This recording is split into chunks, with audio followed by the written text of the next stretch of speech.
আসসালামু আলাইকুম রহমতুল্লাহি ওয়া বারাকাতুহু।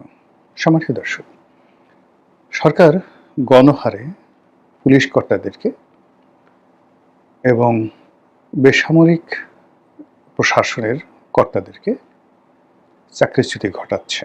যাদের চাকরি বয়স ২৫ বছর হয়ে গেছে তাদেরকে বাধ্যতামূলক অবসর দেওয়া হচ্ছে। এর মধ্যে অনেকে ডেপুটি সেক্রেটারি, অনেকে জয়েন্ট সেক্রেটারি এবং রাষ্ট্রের এই কর্মকর্তাদের পেছনে আমাদের জনগণের যে অর্থ শত শত কোটি টাকা বিনিয়োগ করে একজন জয়েন্ট সেক্রেটারি তৈরি করা হয়। সে যখন তার যে মন এবং মননশীলতা, কর্মের এবং দক্ষতার যে শ্রেষ্ঠতম অংশটুকু যখন জাতিকে দেবে, ঠিক সেই সময়টিতে তাদেরকে বঞ্চিত করা হলো। অভিযোগ, তারা সেই ২০১৮ সনের নির্বাচনে সরকারের পৃষ্ঠপোষকতা করেছে। আচ্ছা বলেন তো, আমাদের দেশে যে রাজনৈতিক কালচার, যেটা ৯১ থেকে তো বিএনপির জমানাতেই শুরু হয়েছে। এর আগে তো প্রশাসনে এত দলবাজি ছিল না, এমনকি এরশাদ জমানাতেও ছিল না। খুঁজে খুঁজে আত্মীয়দেরকে, মামার বন্ধু, বাবার শ্যালক, মানে এরকম নানা পরিচয়ে সামরিক বেসামরিক বাহিনীতে, বিচারালয়ে, তারপর দলীয় পান্ডাদেরকে চিফ জাস্টিস বানানো থেকে শুরু করে এই অপরাধগুলো প্রথম শুরু করেছিল কারা বলেন তো? এরপর যখন এটা একটা ট্র্যাডিশনে চলে আসছে, সেই ট্র্যাডিশনের মধ্যে যদি একবার কেউ পড়ে যায়, সেখানে আসলে কিছু করার থাকে না। এখন যেমন ধরেন, যদি আপনি জেনারেল ওয়াকারুজ্জামান, তিনি শেখ হাসিনার ভাগ্নির জামাই। শেখ হাসিনা তাকে আদর যত্ন করে লালন পালন করেছেন, ওই পদে বসিয়েছেন। আচ্ছা, শেখ হাসিনার জন্য কি তার একটা উফ শব্দ করার শক্তি ছিল? কিংবা এখন তিনি পারছেন? পারেন নাই তো, একটু পারেননি। কিংবা শেখ হাসিনার একেবারে অনুগত শাহাবুদ্দিন চুপ্পু, তিনি কি শেখ হাসিনার জন্য একটা ডট, জাস্ট একটা ফোঁটা দিতে পেরেছেন? কিংবা যে মঈনুদ্দিন সাহেবকে তারেক রহমান সাহেব, হাওয়া ভবন, বেগম জিয়া, সাইদ ইস্কান্দার সবাই মিলে সেনাপ্রধান বানিয়েছিলেন, যে মাসুদ উদ্দিন চৌধুরী ঘনিষ্ঠ আত্মীয়, জিয়াউর রহমান সাহেবের ঘনিষ্ঠ আত্মীয়, তারেক রহমান সাহেবের ঘনিষ্ঠ আত্মীয়, তারা কি ১/১১ যখন ঘটে গেল, জিয়া পরিবারকে কোনো রকম সহযোগিতা করতে পেরেছিলেন? Single no. গত ১৭ বছরে জামাত এবং বিএনপির অসংখ্য লোক এই প্রশাসনে ছিলেন। তারা কেউ কি বিএনপি বা জামাতকে সাহায্য করতে পেরেছে? সম্ভব ছিল? বা এখন যারা আওয়ামী লীগের লোকজন আছে, তারা কি আওয়ামী লীগের কোনো একটা লোককে, কোনো ওসি, কোনো ডিসি, কোনো মানে বিচারক এটা সিঙ্গেল উপকার করতে পারবে? পারবে না। আমাদের দেশের প্রশাসন যন্ত্রটা সবসময় ক্ষমতাসীনদের দাবিদারি করে। আর ক্ষমতাসীনরা যে তাদের আত্মীয় বা দলীয়করণের নামে বিভিন্ন লোকদেরকে তারা যে তোষণ করে, এটা আলটিমেটলি তাদেরও ক্ষতি হয়, সেই কর্মকর্তাদেরও ক্ষতি হয়। কিন্তু ইন জেনারেল সেন্স বিরূপ সময় কখনোই কখনোই মানে যাকে বলা হয়, এরা কোনো কাজে আসে না। এখন ধরেন, বিএনপির অনেক মাসলমান মাস্তান বের হয়েছে, এলাকাভিত্তিক মাস্তান, এইখানে ধাক্কাধাক্কি করে, ওখানে এটা করে, ওইটা করে, গাড়ির সামনে দৌড়াদৌড়ি করে। এগুলো তো আসলে এখন তারেক রহমান সাহেব বা বিএনপির কোনো নেতারই দরকার নেই, সালাউদ্দিন সাহেবের দরকার নেই। এখন তাদেরকে প্রোটেকশন দেওয়ার জন্য রাষ্ট্রীয় ফোর্স আছে, এখন মাস্তান গুন্ডা কোনো কিছু দরকার নেই। কিন্তু এই লোকগুলো, অনেকে দেখা গেল সালাউদ্দিন সাহেব টেলিফোন করেছে, এরা ফোন ধরেনি।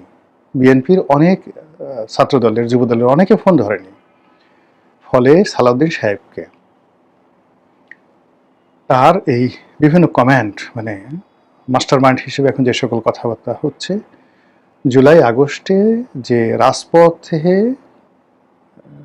সেই আন্দোলন গড়ে তোলানোর জন্য বা অন্য যে কোনো কাজ করার জন্য তাকে বাইরের লোকের সাহায্য নিতে হয়েছে।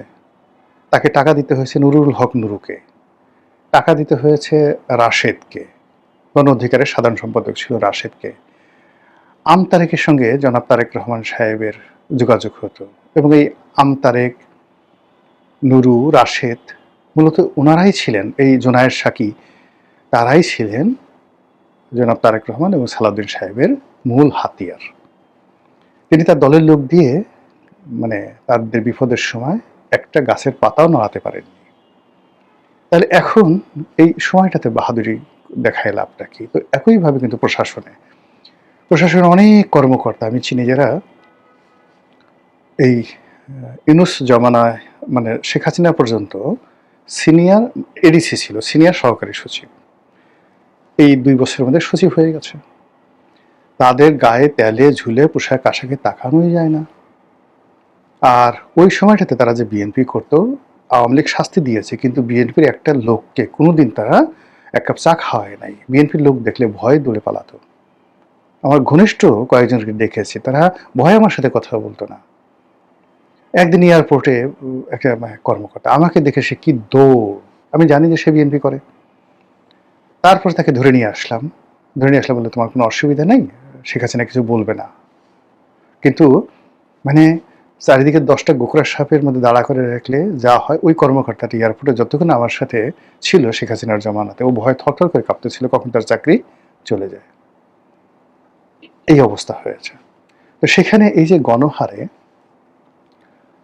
সামরিক বেসামরিক প্রশাসনে যে চাকরিচ্যুতি ঘটানো হচ্ছে, এতে করে পুরো প্রশাসন যন্ত্র অচল হয়ে যাচ্ছে।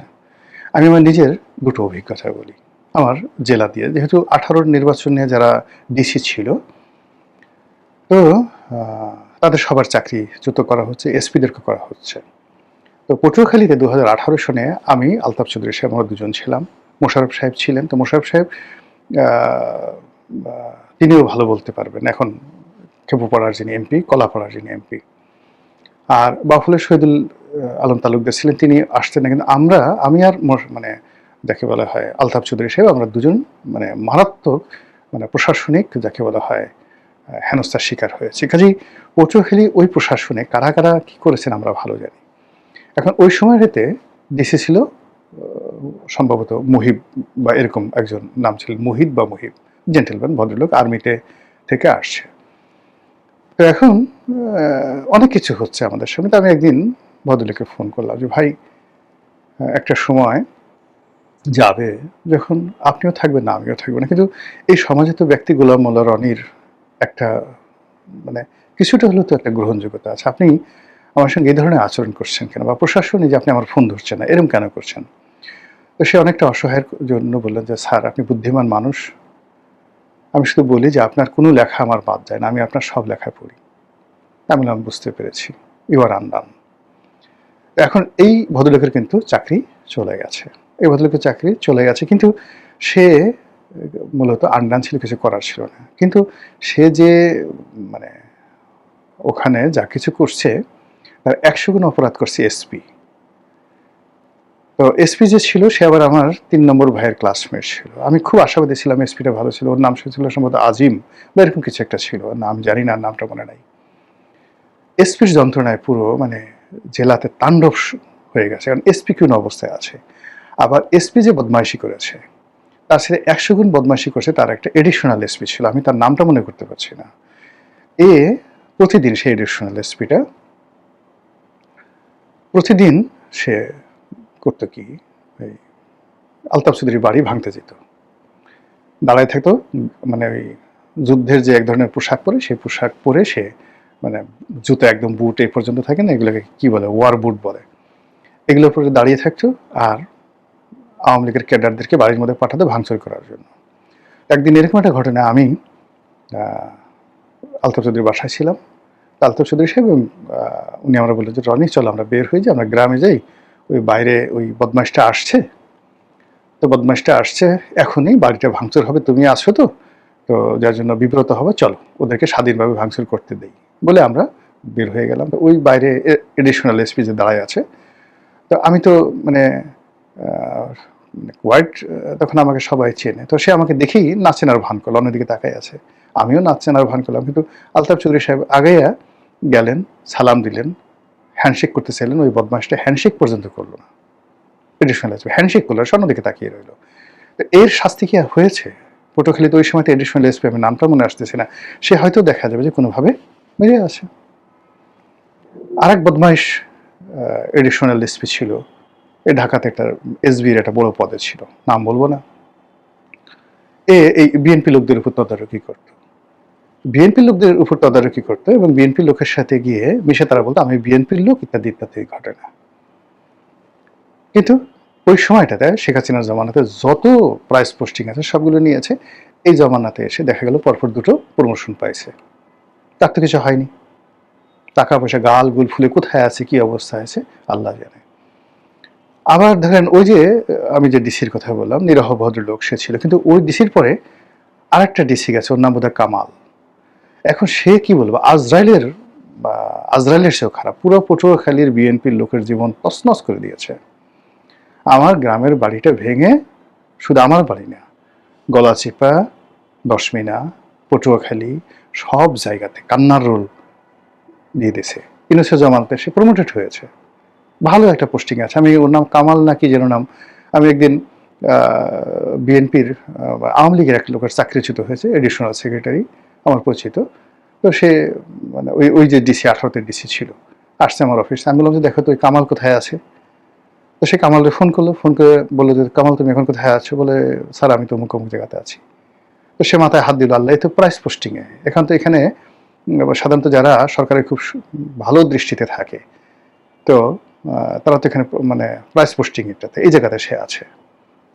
এখন আপনি চিন্তা করেন যে যে ডিসি 18তে দায়িত্ব পালন করলো, কিন্তু আওয়ামী লীগের মানে পক্ষে কোনো কাজ করেনি, আর বিএনপির কোনো লোককে আসলে হয়রানি করেনি, সে নিরহ বেচারা মানুষ, অসহায় ছিল, তার চাকরি চলে গেল। কিন্তু 1 বছর পর তার যাওয়ার পরে যে ডিসিটা গেল, পুরো 1-1.5 বছর ধরে মানুষের জীবন, সমস্ত বিএনপি লোকদের জীবন হারাম করে দিল, সেই আমলে প্রমোশন পেল। তাকে আপনি কি করতেছেন বলেন? যে ওই যে এডিশনাল এসপির কথা বললাম, ঢাকাতে আর এক এডিশনাল এসপির কথা বললাম, এই আমলে সে হয়তো ডিআইজি হয়ে গেছে। আর এক লোক এখন মানে আমার পরিচিত এক লোক ছিল, এসপি ছিল আওয়ামী লীগ জামানাতে, এখন সে এডিশনাল আইজি হয়ে গেছে, সারাক্ষণ বিএনপির পক্ষে লেখে। ওই সময়তে সে বলতো আমি আসলে বিএনপি করি নাই, কোনোদিন জামাতে করি নাই, বিএনপি করি নাই, আমি আসলে আওয়ামী লীগ করতাম, ছাত্রলীগ করতাম। কিন্তু দেখেন আওয়ামী লীগ আমাকে মানে অযথা পানিশমেন্ট দিয়েছে। এখন দেখা গেল যে এরা সবাই মানে বিএনপির হয়ে এই সময়টাতে সমস্ত পদ পদবি নিয়ে এই কদিন আগে রিটায়ারমেন্ট চলে গেল। ফলে এই যে সরকার যা কিছু করছে, এটা ধারাবাহিক কোনো কর্ম নয়, এটা স্বাভাবিক কোনো কর্ম নয়, এটা রীতিমতো জুলুম হচ্ছে। এটা প্রশাসনের উপর জুলুম হচ্ছে, আর্মির উপর জুলুম হচ্ছে, পুলিশের উপর জুলুম হচ্ছে। আর সত্যিকার অর্থে সময় নিয়ে যদি যারা সত্যিকার অর্থে এই অপকর্মগুলো করেছে, যদি এমপি প্রার্থী, তারপরে ওই সময়তে যারা ওয়েলা জেলা বিএনপির সভাপতি, সেক্রেটারি, তাদের কাছ থেকে যদি রিপোর্ট নেওয়া হতো যে 2014 থেকে 24 পর্যন্ত কোন কোন কর্মকর্তা উপজেলাতে ইউনো থেকে ধরেন, ওসি থেকে ধরেন, কোন কোন লোকগুলো তোমাদের জীবনকে হারাম করে দিয়েছে, মিথ্যা মামলা নিয়েছে, মোবাইল কোড বসিয়েছে, তোমাদের বাড়িঘর লুট করেছে, সব কিছু করেছে। আচ্ছা, মানে মুজিবুর রহমান সরোয়ারের কথাই শুনেন। আমরা দুঃখের কথা বলতেছিলাম, মেজর হাফিজের কথা ভুলাতে, এই যে এখন রাষ্ট্রপতি, তা আমরা একটা আড্ডাতে মানে বলতেছিলাম নিজেদের দুঃখের কথা। তো মুজিবুর রহমান সরোয়ার বললেন যে ভাই আপনি তো অনেক লাকি, আপনার বাসায় তো ডিসি সাহেব ঢুকে নেয়, আমার বাসায় রাত্রি 12টা 1টা 2টার সময় ডিসি 10-12 জন লোক নিয়ে, মাস্তান নিয়ে সোজা ঢুকে যেত বাড়ি চেক করার জন্য। সেই ডিসি এখন কোথায় আছে বলেন? এরপরে মেজর হাফিজ বললেন যে এরকম ব্যাপার, বলে যে আমি এই যে এখানে ঢাকাতে আমার লঞ্চ, মানে যেদিন আমি নমিনেশন পেলাম, ভিতরে নিয়ে আমাকে মাঝনদী নিয়ে লঞ্চে আগুন ধরাই দিল। আমি কোনো মতে নৌকায়, বুড়া মানুষ, 80 বছর বয়স বুড়া মানুষ, নৌকায় করে প্রাণ নিয়ে সেখান থেকে রক্ষা পেলাম। তারপরে নির্বাচন কমিশনের যে প্রধান নির্বাচন কমিশনার সিইসিকে বললাম যে নুরুল হুদা, তার সাথে তার ভালো সম্পর্ক ছিল, তুমি কি করলা? তো বলে যে স্যার কোনো অসুবিধা নেই, আমি আপনাকে আলাদা প্রোটেকশন দিচ্ছি। সেই আলাদা প্রোটেকশনই এলাকাতে গেলেন, সেই এলাকাতে গিয়ে তার বাড়ি ঘেরাও করে রাখলো মাস্তানরা, ডেইলি সরাসরি গুলি করতো তার বাড়িতে, ঘর থেকে বেরোতে পারতো না। তার যত লোকজন আছে সবাইকে রামদা দিয়ে কাঁচা হলো। সেই সময় ভোলাতে এসপিকে ছিল, সেই এসপির অবস্থায় কি শাস্তি হয়েছে? যদি রিটায়ারমেন্টে গিয়ে থাকে তাদের শাস্তি কি হয়েছে? এই জিনিসগুলো যদি আপনি শাস্তি দিতে চান কাউকে, তাহলে সাক্ষ্য প্রমাণের ভিত্তিতে, আমরা যারা ভুক্তভোগী আমাদের সাক্ষ্য নেন। কিন্তু পুলিশে এক পুলিশ হঠাৎ করে বিএনপি পুলিশ হয়ে গেছে। আরে বাবা, বিএনপি পুলিশ, কোনো বিএনপির পুলিশ ছিল না, নাই বিএনপির পুলিশ, কোনো জামাতের পুলিশ ছিল না, সব আওয়ামী পুলিশ ছিল। এখন যারা বলছে মিথ্যা কথা বলছে। কোনো আওয়ামী মিলিটারি ছিল না, বিএনপি মিলিটারি ছিল না, সব আওয়ামী লীগ মিলিটারি ছিল। সব এক একজন জিয়াউল হাসান ছিল। জিয়াউল হাসান নিজে is not a singular person, it's a plural number. সবাই আকবর হতে চেয়েছে। কিভাবে আকবর হওয়া যায়, কিভাবে জেনারেল আকবর হওয়া যায়, কিভাবে ডিজিএফআই এর প্রধান হওয়া যায়, কিভাবে জিয়াউল হাসান হওয়া যায়, কিভাবে মেজর জেনারেল মুজিব হওয়া যায়, এইগুলোর জন্য রীতিমতো ইঁদুর দৌড় শুরু হয়েছিল। ওখানে কোনো বিএনপি জামাতের লোক ছিল না। এখন যারা আসছে বলতেছে আমি বিএনপির লোক, মিথ্যা কথা বলছে। এরা মুনাফেক, এরা গুপ্ত। কাজে এদের কথা মতো একটা বাহিনীকে, একটা প্রতিষ্ঠানকে, একটা অ্যাডমিনিস্ট্রেশনকে নষ্ট করেন না, সামাল দিতে পারবেন না। এটা ভয় থেকে হচ্ছে, অস্থিরতা থেকে হচ্ছে, ক্রোধ থেকে হচ্ছে। এত দ্রুত কোনো কাজ করতে না, মাত্র 4 মাস, এত দ্রুত করতে হয় না। আস্তে আস্তে আস্তে আস্তে সাক্ষ্য নেন, প্রমাণ নেন, যারা ভুক্তভোগী তাদের কাছ থেকে নেন।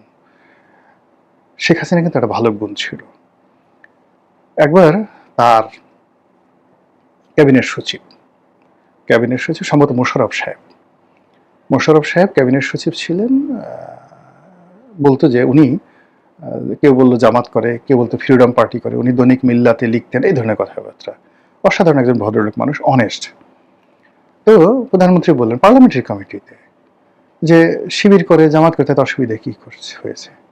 ওর মতো সৎ একজন মানুষ দেখাও তো, ওর মতো সৎ একজন মানুষ দেখাও, তারপর ওর মতো লেখাপড়া একজন মানুষ দেখাও। তোমরা যারা সাথে প্রফেশনালি পারো না, তাকে জামাত এবং বিএনপির ট্যাগ দাও, ওইগুলো আমার সাথে হবে না। একবার 2009 সনে ফার্স্ট কথা।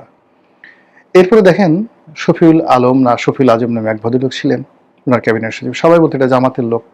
পুরোটা সময় সে তাকে তার কাছে রাখছে, ডাজ নট ম্যাটার, বলছে ও কাজ করে, কোনো অসুবিধা নেই, জামাত করে।